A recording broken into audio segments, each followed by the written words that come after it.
Guy de Maupassant, La maison Tellier.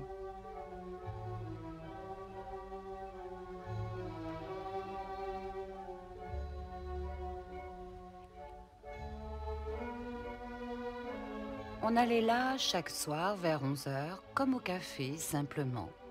Ils s'y retrouvaient à 6 ou 8, toujours les mêmes, non pas des noceurs, mais des hommes honorables, des commerçants, des jeunes gens de la ville. Et l'on prenait sa chartreuse en lutinant quelque peu les filles, ou bien on causait sérieusement avec madame, que tout le monde respectait. Puis on rentrait se coucher avant minuit.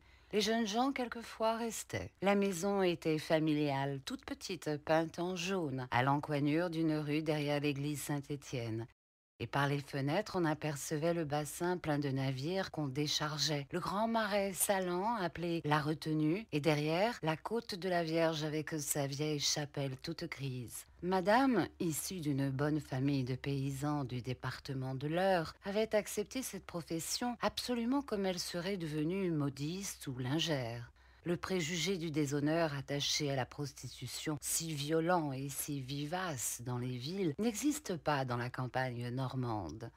Le paysan dit « c'est un bon métier » et il envoie son enfant tenir un harem de filles comme il l'enverrait diriger un pensionnat de demoiselles. Cette maison du reste était venue par héritage d'un vieil oncle qui la possédait. Monsieur et madame, autrefois aubergistes près d'Yvetot, avaient immédiatement liquidé, jugeant l'affaire de Fécamp plus avantageuse pour eux. Et ils étaient arrivés un beau matin prendre la direction de l'entreprise qui périclitait en l'absence des patrons. C'étaient des braves gens qui se firent aimer tout de suite par leur personnel et des voisins. Monsieur mourut d'un coup de sang 2 ans plus tard. Sa nouvelle profession l'entretenant dans la mollesse et l'immobilité, il était devenu très gros et sa santé l'avait étouffé. Madame, depuis son veuvage, était vainement désirée par tous les habitués de l'établissement. Mais on la disait absolument sage et les pensionnaires d'elles-mêmes n'étaient parvenus à rien découvrir. Elle était grande, charnue, avenante. Son teint, pâli dans l'obscurité de ce logis toujours clos, luisait comme sous un vernis gras.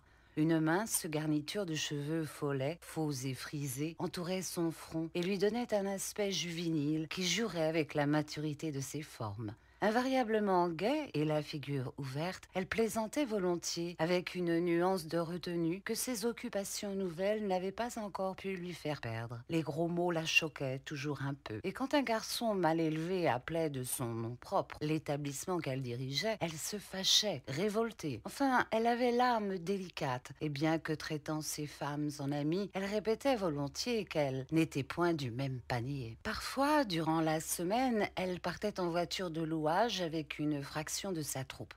Et l'on allait sur l'herbe au bord de la petite rivière qui coule dans les fonds de Valmont. C'était alors des parties de pensionnaires échappés, des courses folles, des jeux enfantins, toute une joie de recluse grisée par le grand air. On mangeait de la charcuterie sur le gazon en buvant du cidre et l'on rentrait à la nuit tombante avec une fatigue délicieuse, un attendrissement doux. Et dans la voiture, on embrassait madame comme une mère très bonne, pleine de mansuétude et de complaisance. La maison avait 2 entrées. À l'encoignure, une sorte de café borgne s'ouvrait le soir aux gens du peuple et aux matelots. 2 des personnes chargées du commerce spécial du lieu étaient particulièrement destinées aux besoins de cette partie de la clientèle. Elles servaient avec l'aide du garçon nommé Frédéric, un petit blond imberbe et fort comme un bœuf, les chopines de vin et les canettes sur les tables de marbre branlantes, et les bras jetés au cou des buveurs, assis en travers de leurs jambes, elles poussaient à la consommation. Les 3 autres dames, elles n'étaient que 5, formaient une sorte d'aristocratie et demeuraient réservées à la compagnie du premier, à moins pourtant qu'on eût besoin d'elles en bas et que le premier fût vide. Le salon de Jupiter où se réunissaient les bourgeois de l'endroit était tapissé de papier bleu et agrémenté d'un grand dessin représentant Leda étendue sous un cygne.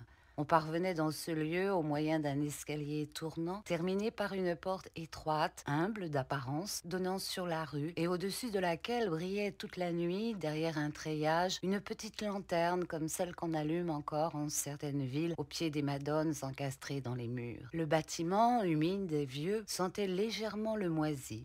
Par moments, un souffle d'eau de Cologne passait dans les couloirs, ou bien une porte entr'ouverte en bas faisait éclater dans toute la demeure comme une explosion de tonnerre. Les cris populaciers des hommes attablés au rez-de-chaussée et mettaient sur la figure des messieurs du premier une moue inquiète et dégoûtée. Madame, familière avec les clients, ses amis, ne quittait point le salon et s'intéressait aux rumeurs de la ville qui lui parvenaient par eux.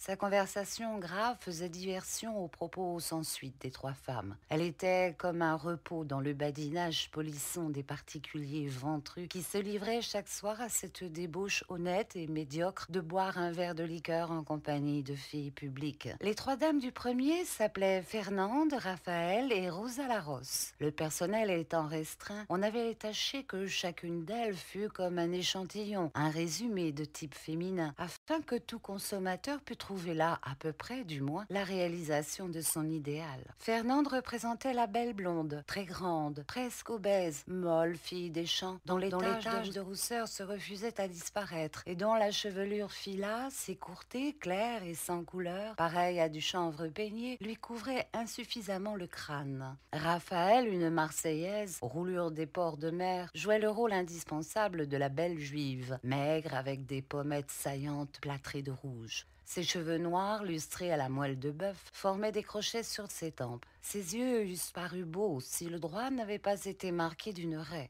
Son nez arqué tombait sur une mâchoire accentuée où deux dents neuves en haut faisaient tache à côté de celles du bas qui avaient pris en vieillissant une teinte foncée comme les bois anciens. Rosa Larosse, une petite boule de chair tout en ventre avec des jambes minuscules, chantait du matin au soir d'une voix éraillée des couplets alternativement grivois ou sentimentaux, racontait des histoires interminables et insignifiantes, ne cessait de parler que pour manger et de manger que pour parler, remuait toujours souple comme un écureuil, malgré sa graisse et l'exiguïté de ses pattes. Et son rire, une cascade de cris aigus, éclatait sans cesse de ci, de là, dans une chambre, au grenier, dans le café, partout, à propos de rien. Les deux femmes du rez-de-chaussée, Louise, surnommée Cocotte, et Flora, dite Balançoire, parce qu'elle boitait un peu, l'une toujours en liberté, avec une ceinture tricolore, l'autre en espagnol de fantaisie, avec des sequins de cuivre qui dansaient dans ses cheveux carottes, à chacun de ses pas inégaux, avait l'air de fille de cuisine, habillée pour un carnaval. Pareil à toutes les femmes du peuple, ni plus laides, ni plus belles. Vraies servantes d'auberge, on les désignait dans le port sous le sobriquet des deux pompes. Une paix jalouse, mais rarement troublée, régnait entre ces cinq femmes, grâce à la sagesse conciliante de madame et à son intarissable bonne humeur.